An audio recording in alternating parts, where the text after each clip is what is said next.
మొన్న ఆగస్ట్ 13వ తారీఖున, ఇది చాలా ముఖ్యమైనటువంటి అంశం, ఆగస్ట్ 13వ తారీఖున కొత్తగా మద్యం పాలసీ అనేది తీసుకొని రావటం జరిగింది. ఈరోజు ఆంధ్ర రాష్ట్రంలో విచ్చలవిడిగా మద్యం దుకాణాలను ఏర్పాటు చేసి గుడి బడి అని తేడా లేకుండా ఎక్కడికక్కడ బెల్ట్ షాపుల్ని పెట్టి ఈరోజు పూర్తి స్థాయిలో ఆంధ్ర రాష్ట్రంలో మహిళల మీద కానివ్వండి, చిన్నారుల మీద కానివ్వండి, వృద్ధుల మీద కానివ్వండి హత్యలు, అత్యాచారాలు, అఘాయిత్యాలు జరుగుతున్నాయనంటే దానికి కారణం ఈరోజు విచ్చలవిడిగా మీరు అమలు చేస్తున్నటువంటి మద్యం పాలసీ వల్ల అందరూ కూడా తాగుబోతుల్లా తయారయ్యి ఈరోజు విచక్ష జ్ఞానాన్ని మరిచి ఈరోజు పశువుల్లా ప్రవర్తించే పరిస్థితి ఈరోజు మనం చూస్తూ ఉన్నాం. ఈ మద్యం పాలసీ సెప్టెంబర్ 1, 2025 నుంచి ఆగస్టు 31వ తారీఖు 2028 సంవత్సరం వరకు నడుస్తుందంట. మార్నింగ్ 10 గంటల నుంచి అర్ధరాత్రి 12 గంటల వరకు విచ్చలవిడిగా మద్యం అమ్మేదానికి ఈరోజు ప్రభుత్వమే నేరుగా పర్మిషన్స్ ఇస్తూ ఉంది.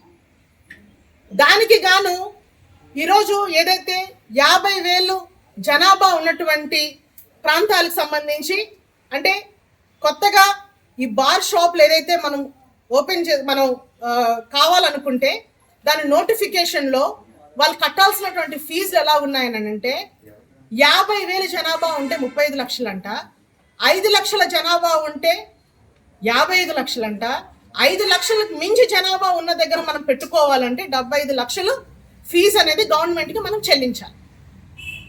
అండ్ అదేవిధంగా టైమింగ్స్ కూడా చూడండి, మార్నింగ్ 10 to నైట్ 12 గంటల వరకు. అంటే ఈరోజు మద్యం తాగే వాళ్ళకి వాళ్ళ చేత తాగించి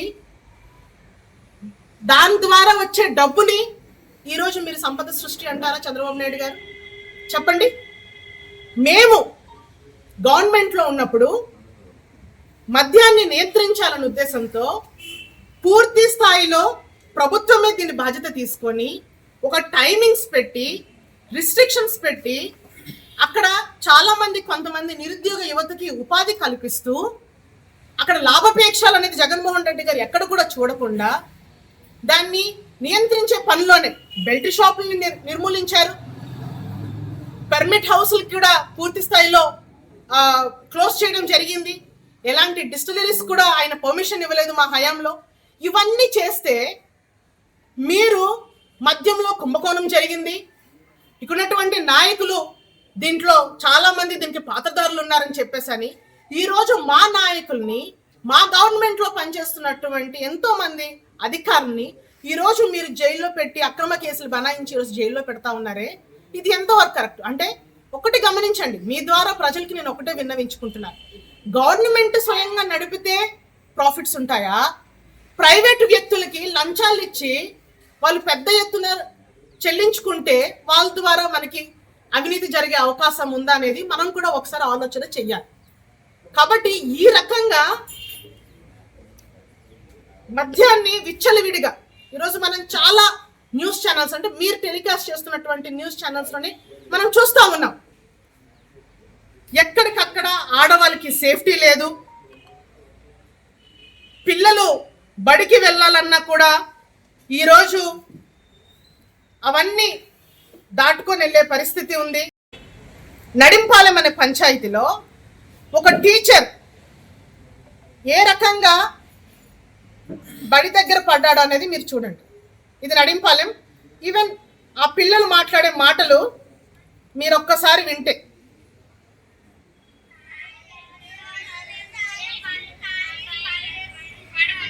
వాళ్ళ సారు తాగేసి పడుకుంటున్నారంట, కలెక్టర్ గారు మాకు మంచి మాస్టర్ని వెయ్యండి అని చెప్పేసని ఈరోజు పేరెంట్స్ పిల్లలు అడిగే పరిస్థితి ఈ రకంగా ఉంది.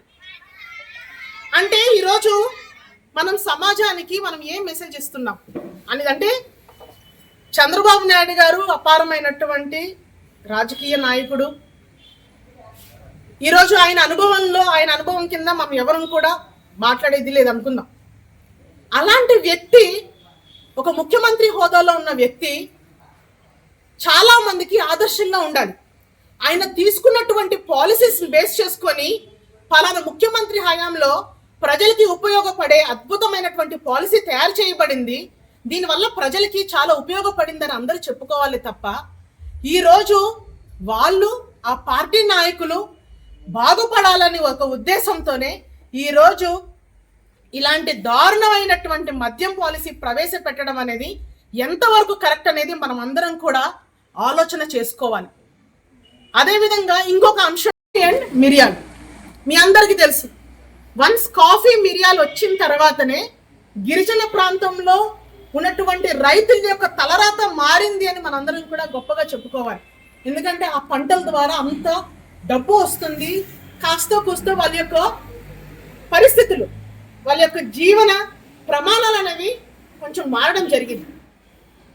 ఈరోజు కాఫీ ప్రాసెసింగ్ యూనిట్ మీ అందరికి తెలుసు, మా గవర్నమెంట్లో మేము ఉన్నప్పుడు మాకన్నా ముందు చింతపల్లిలో ఆల్రెడీ కాఫీ ప్రాసెసింగ్ యూనిట్ అనేది స్టార్ట్ చేయడం జరిగింది. జీకేవిది జీమాడుగుల్లో మేము అధికారంలో ఉన్నప్పుడే మోటా అంటే మినిస్టర్ ఆఫ్ ట్రైబల్ అఫైర్స్ నుంచి, సెంట్రల్ గవర్నమెంట్ నుంచి ఫండ్స్ తీసుకొచ్చి ఐటీడీఏ ద్వారా ప్రాసెసింగ్ యూనిట్లు అనేవి స్టార్ట్ చేస్తూ ఉన్నారు, కన్స్ట్రక్షన్ అవుతా ఉంది. అదేవిధంగా డౌనూరులోని కాఫీ ప్రాసెసింగ్ యూనిట్ అనేది దాదాపుగా 2 కోట్ల రూపాయలతో అక్కడ నా హయాంలోనే నేనే గౌరవ ఉప ముఖ్యమంత్రి రాజేంద్ర గారి చేతుల మీదుగా అప్పుడు మేము ఇనాగ్రేట్ చేయడం జరిగింది. ఇవన్నీ చూస్తే తర్వాత ఒక న్యూస్ పేపర్ క్లిప్పింగ్ నాకు చూడటం జరిగింది. దాంట్లో ఏంటంటే నర్సీపట్నం కాన్స్టిట్యున్సీలోని సెట్టిపాలెం అనే విలేజ్ లో మోటా ద్వారా దాదాపుగా 10 కోట్ల రూపాయల వ్యాయంతో అక్కడ కాఫీ ప్రాసెసింగ్ యూనిట్ అనేది స్టార్ట్ చేస్తున్నాము అనేది, దాన్ని గౌరవ ముఖ్యమంత్రి చంద్రబాబు నాయుడు గారు వర్చువల్ గా ఇనాగ్రేట్ చేశారనేది నేను పేపర్లో చదవడం జరిగింది.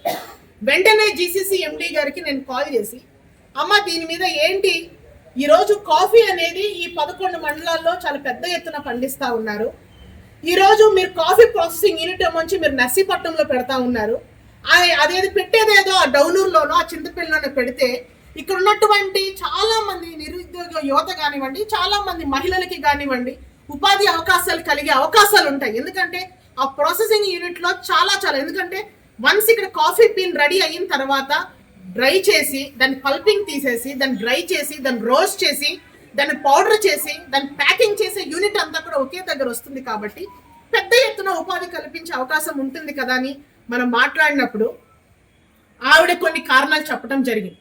మేము ఒకటే అంటున్నాం, అంటే జీసీసీ చైర్మన్ గా మన ప్రాంతం నుంచే క్రీడారి శ్రవణ్ కుమార్ గారు ఉన్నారు. అత్యధికంగా ఇక్కడ గిరిజనులు మనం పండిస్తూ ఉన్నటువంటి పంటకి మా డిమాండ్ ఏంటంటే, మీరు ఎక్కడో పెట్టి ఎవరినో మెప్పించుకోవడానికో లేకపోతే ఇంకే కారణాలైనా కానివ్వండి, ఎందుకంటే బికాస్ నర్సీపట్నం అనేసరికి స్పీకర్ గారి కాన్స్టిట్యున్సీ, అయ్యన్ పాత్ర గారి కాన్స్టిట్యున్సీ, ఆయన హయాంలో నేనేదో ఇండస్ట్రీ తెచ్చానని చెప్పుకోవడానికి అక్కడ స్థాపించుకున్నారా, లేకపోతే స్వార్థంగా వాళ్ళకేదో ఉపాధి కల్పించాలి, వాళ్ళ తాలూకులకు ఉపాధి కల్పించాలన్న ఒక ఆలోచనతో ఎస్టాబ్లిష్ చేశారనేది పక్కన పెడితే, మా స్వార్థం వల్ల ఒకటే, మేము పండిస్తున్నాం, ఇక్కడ చాలా నిరుద్యోగ సమస్య అనేది చాలా ఎక్కువ ఉంది కాబట్టి ఇక్కడ మా ఏరియాలో పెట్టాలనేది మా ప్రధానమైనటువంటి డిమాండ్. దానికి వైఎస్ఆర్ కాంగ్రెస్ పార్టీ తరఫున మేము కట్టుబడి ఉన్నామని కూడా ఈ సందర్భంగా నేను తెలియజేస్తా ఉన్నా. అండ్ అదే విధంగా యూనిట్ కోసం ఎండి గారితో మాట్లాడగలిగింది, అసలు కారణం ఏం చెప్పారంటారు, మీకు చెప్పగలరా? ఇప్పుడు ఆవిడ చెప్పినటువంటి కారణం ఏంటంటే, అక్కడ ఎక్కువ వర్షాలు ఉంటాయి, హ్యూమిడిటీ అనేది ఎక్కువ ఉంటుంది, కాఫీ ఆరబెట్టేదానికి పల్పింగ్ అయిన తర్వాత డ్రైయింగ్ యాడ్స్ అనేది ఉండాలి, ఎండ ఎక్కువ ఉంటే బాగుంటుంది అనేది ఆవిడ చెప్పారు. ఈరోజు చంద్రబాబు నాయుడు గారు టెక్నాలజీని చాలా ఇన్నోవేటివ్ గా ఎక్కువ ఆలోచిస్తారు కాబట్టి మేము ఆవిడకి ఒకటే సలహా ఇచ్చాం, చాలా వరకు సోలార్ డ్రైయర్స్ వచ్చేసాయి. మాన్యువల్ గా ఆరబెట్టే దానికన్నా సోలార్ డ్రైయర్స్ ని మనం పెట్టుకుంటే యూనిఫామ్ గా కాఫీ బీన్స్ కొన్ని టన్నుల కొద్దీ కూడా ఒకేసారి డ్రై చేసి ఈవెన్ గా కాఫీ బీన్ అంతా కూడా డ్రై అయ్యే అవకాశాలు ఉన్నాయి. మనం నేల మీద ఎండ దగ్గర ఆరబెట్టింది ఒకవైపు ఆరితే మళ్ళీ మనం మాన్యువల్ గా మళ్ళీ అది ఇచ్చేసి సదును చేసి మళ్ళీ అన్ని చేసి మనం ఆరబెట్టే పరిస్థితి ఉంటుంది. కానీ టెక్నాలజీ వచ్చింది కాబట్టి దయచేసి అవన్నీ కూడా మన దగ్గర కూడా మనం ఎస్టాబ్లిష్ చేసుకోగలిగితే ఖచ్చితంగా ఇక్కడ వాళ్ళు కూడా ఉపాధి అనేది కలిగే అవకాశం ఉంటుంది అనేది మా వాదన. మనం మాట్లాడితే మన డిమాండ్ స్పెషల్ డిఎస్. సో మొన్న జరిగినటువంటి డిఎస్సిలో మనకు చాలా అన్యాయం జరిగిందని, సో మనకంటూ ఒక స్పెషల్ డిఎస్సి తీస్తే గిరిజన ప్రాంతంలో చాలా వరకు స్కూల్స్లో ఈ రోజు వరకు టీచర్స్ లేరు. ఒక్క జీకేవిధి మండలంలోనే, ఎందుకంటే మారుమూల గిరిజన మండలం ఏదైనా ఉందని అంటే అది జీకేవిధి మండలం. 30 స్కూల్స్కి ఈ రోజు వరకు టీచర్స్ లేరు. ఇట్స్ ట్రూ, మీరు ఎంక్వైరీ చేసుకోండి. కాబట్టి ఈ సమస్య మనకి పోవాలంటే మన గిరిజనులకు ఒక స్పెషల్ డిఎస్సి తీసి ఖచ్చితంగా మన ఏరియాలో మన స్కూల్స్లో మన వాళ్ళ చేత ఆ పోస్టులు ఫిల్ చేయాలనేది మా డిమాండ్. అదేవిధంగా అన్నదాత సుఖీభవ కింద రిలీజ్ చేసినటువంటి అమౌంట్ ఏదైతే ఉందో చాలా మంది వరకు రైతులకు కూడా పడలేదు. అది మొన్న మేము గౌరవ పిఓ గారి దృష్టిలో కూడా మేము తీసుకెళ్ళడం జరిగింది. దాన్ని ఇమీడియట్గా డేటా కనుక ఇస్తే దాన్ని రెక్టిఫై చేస్తామని కూడా ఆయన మాట ఇచ్చారు. కాబట్టి సో ఇవి అంటే అరక కొరకగా ఈరోజు పథకాలు అనేవి రిలీజ్ చేస్తూ ఉన్నారు. అనేక రకాల కారణాల ద్వారా లబ్ధిదారులు అయినప్పటికీ కూడా పథకాల నుంచి తొలగించే పరిస్థితి కనిపిస్తూ ఉంది. కాబట్టి మేము, మా నాయకుడు, మా ప్రధాన ఎజెండా ఒకటే, ఈరోజు ప్రజల తరపున మేము నిలబడతాము. ప్రజలకి ఏ సమస్య వచ్చినా కూడా వైఎస్ఆర్ కాంగ్రెస్ పార్టీ ముందుండి వాళ్ళ సమస్య మేము గలమెత్తి ప్రభుత్వాన్ని దృష్టికి తీసుకువెళ్ళి వాళ్ళకి న్యాయం జరిగేంత వరకు మేము పోరాటం చేస్తామని కూడా ఈ సందర్భంగా నేను తెలియజేస్తూ